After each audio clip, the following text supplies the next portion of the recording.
线上的家人朋友们平安，我是梦幻厨房在我家的 Vivian。 上次分享过高丽菜一叶子的食谱，很多朋友回馈说真的很不错呢，上桌全家立马秒杀。今天呢再做个进阶版的，其实做法真的一模一样。我尝试换了一些其他的蔬菜，有点像是综合蔬菜什锦菜的概念，一样非常的好吃，而且可以吃到更多种蔬菜的营养哦。建议大家煮一锅白粥哦，这个配粥真的超级好吃。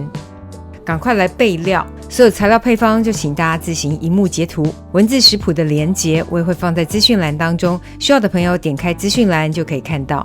先食材前处理，蒜头辣椒该清洗该去皮的就去除，辣椒可以配色而且香气很好，怕辣的选不辣的品种，或是去掉辣椒籽。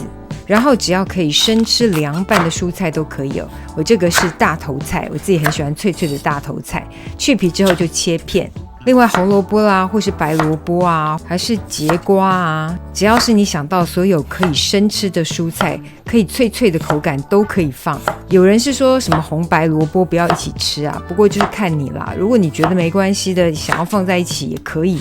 洋葱的话呢，可以选紫洋葱或是普通的洋葱，不用管什么品种啦，反正所有的材料就切成块状。刚好手边有小黄瓜，颜色很好看呢，也顺便切几片配色一下。有人怕出水会把小黄瓜籽给去掉，我是觉得没什么影响，因为这个一叶子本来就会出很多水，就把所有想要加的材料全部放进去一个调理盆当中。最后我也加了一点娃娃菜，你要加点大白菜、高丽菜也都可以哦。反正这个综合蔬菜一叶子就是一个很弹性，可以自行变化的一个食谱。基本上我是觉得调味料调得对哦，怎么做都好吃。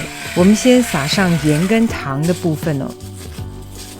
另外我习惯加上些许的鱼露，另外干贝酱油你也可以选择日式的酱油哦，我是比较喜欢干干甜甜风味的。其他所有的辛香料全部加入，然后完全不需要任何加热的手续，就把它们整个搅拌均匀。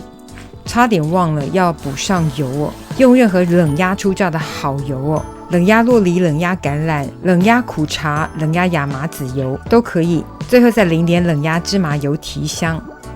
因为是一叶子嘛，所以我们表面要压个重物，我直接压个重的铸铁锅在上面。想吃冰凉的就放冰箱冷藏压隔夜就可以吃了，但实测大概压个5个小时就差不多。有真空盒的可以用真空盒辅助，用真空可以缩短时间，抽真空大概20分钟就可以食用。可能会有人问真空袋可不可以，也是可以的哦。抽完真空之后呢，你会发现可能会出了一些水哦，这是正常的。想要更有仪式感的，可以用这种一叶子的罐子来压哦。哎呦，常看我频道朋友应该都知道，我什么都不多，就是给息最多。这些工具都没有没关系，直接放保鲜盒。反正原理就是把它腌制入味就可以。最后腌完会出很多蔬菜里面的水分是正常的哦，留下来的汁液想要重复腌制不是不行，只是味道就不一样了。综合蔬菜一叶子，等你交作业咯。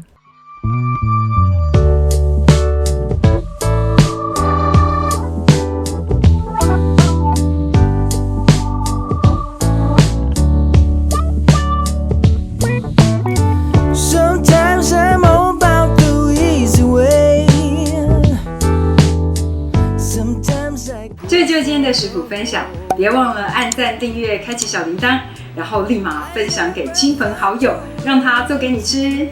耶稣爱你，我也爱你，我们下次见，拜拜。